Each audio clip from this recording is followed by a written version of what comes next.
Viewers, you join me in Austin, Texas at the Faithless Forum, or a room adjacent to it.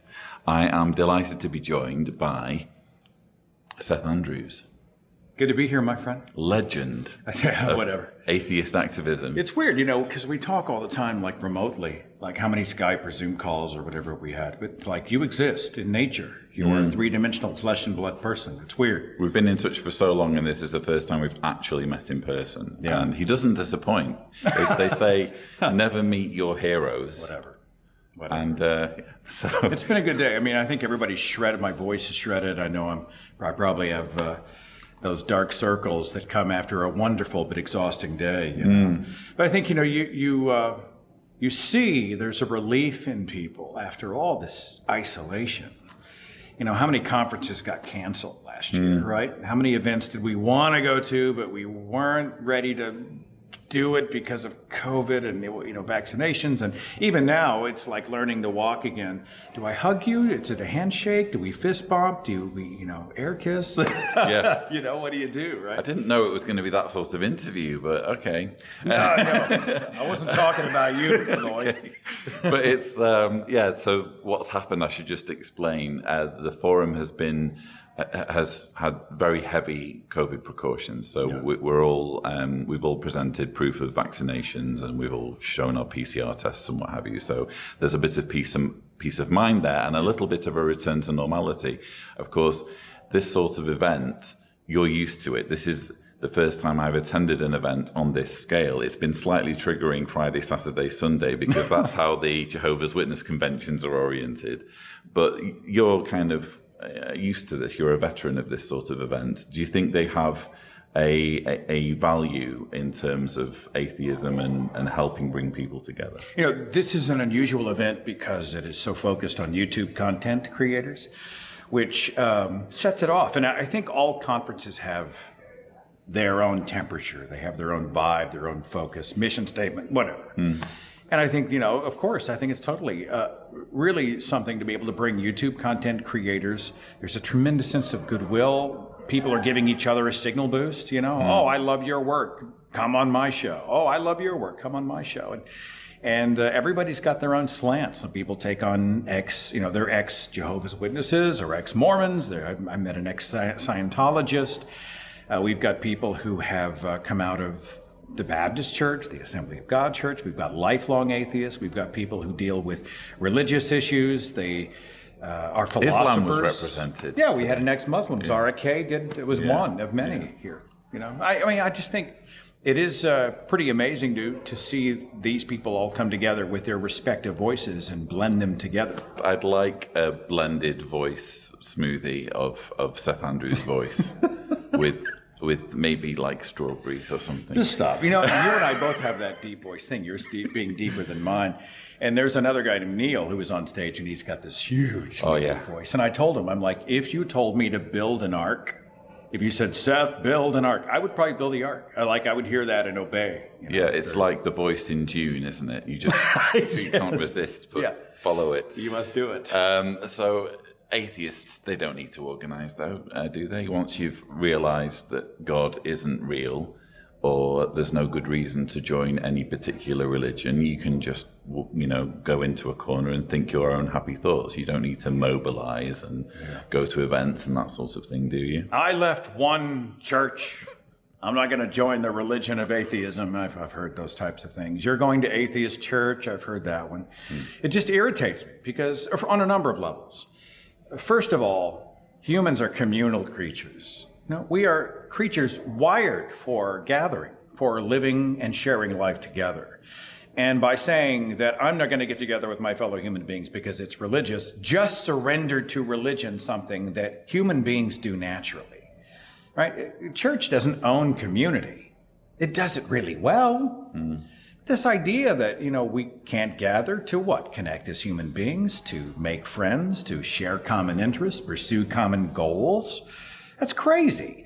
Plus, I think we're stronger together. Now, I can be one soldier that is throwing pebbles at the castle wall, or I can be an army of people of shared interest who care about necessary and good things, humanistic values and science and reason, and trying to elevate humanity to root us more in the real world. I mean, I'd rather do that with a group of people of like mind. We're much more effective. And seeing how nuns, the non-religious, are the fastest growing demographic in the United States today, I don't think there's any reason that we shouldn't.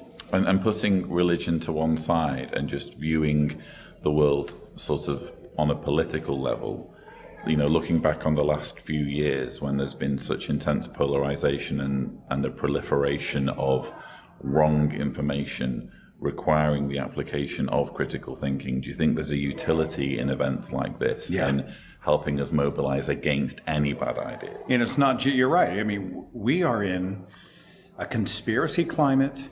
We're in a hugely tribalistic climate of these little mini pots, and the internet has allowed us to lock everybody else out and find people of exact like mind, and we're never introduced to the outside world.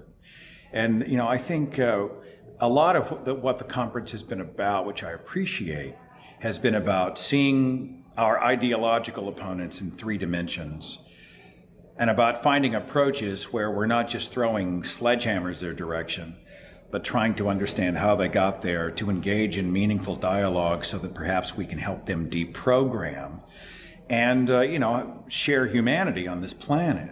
And, people can be unreasonable for a number of reasons, far beyond religion, and atheists are not immune, right? When I came out of religion, I remember thinking, atheism, well, all atheists are rationalists, all atheists are logical and reasonable. I mean, that's crazy. Because it just doesn't play out like that, So it's also beyond challenging religion and wild conspiracies and bizarre political beliefs and anti-humanist beliefs. It's also a chance to challenge ourselves, Where am I? What do I think? What do I think? And how did I get there? I think self-reflection is important, and events like this serve that. The conference ends tomorrow. This is the after party that's going on behind the door. We've already had to relocate once. Yeah. Hopefully we won't have to do it again. Yeah. But so far, the conference so far, has there been like a standout moment for you, or has it just all been, useful for you? There are a few. Some of it, when they're speaking about how to produce or how to promote your channel. I mean, some of that's not, it's not new information for a guy like me, but I found myself tremendously moved. Dave Warnock was here talking about having ALS. He is essentially living a death sentence, and yet he refused to lie down, right? He said, I'm going to live every moment, right? And carpe diem, I'm going to seize the day because the days are short. And he's inspiring. Zara Kay, ex-Muslim, she was once I'll call it kidnapped in Tanzania. Her story's crazy. Well, we had Zara's story, which is just, you could make a film about it, couldn't you?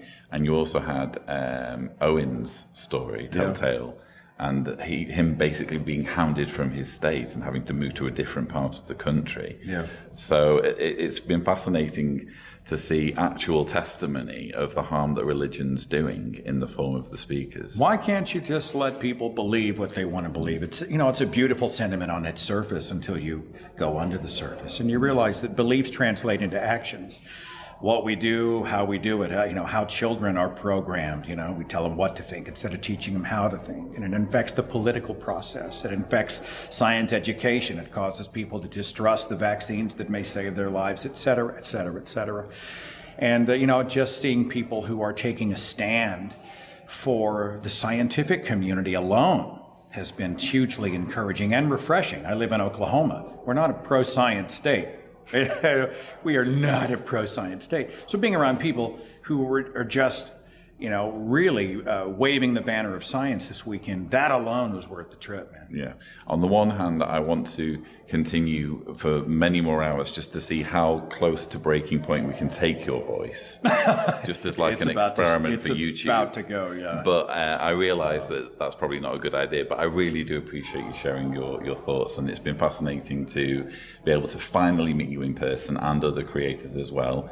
Seth Andrews, thank you so much for spending some time with me. Hey, it's an honor, man. It's so good to hang out. And please go visit, if you already are watching The Thinking Atheist, please head over to that channel, link in the description. Thank you so much for watching.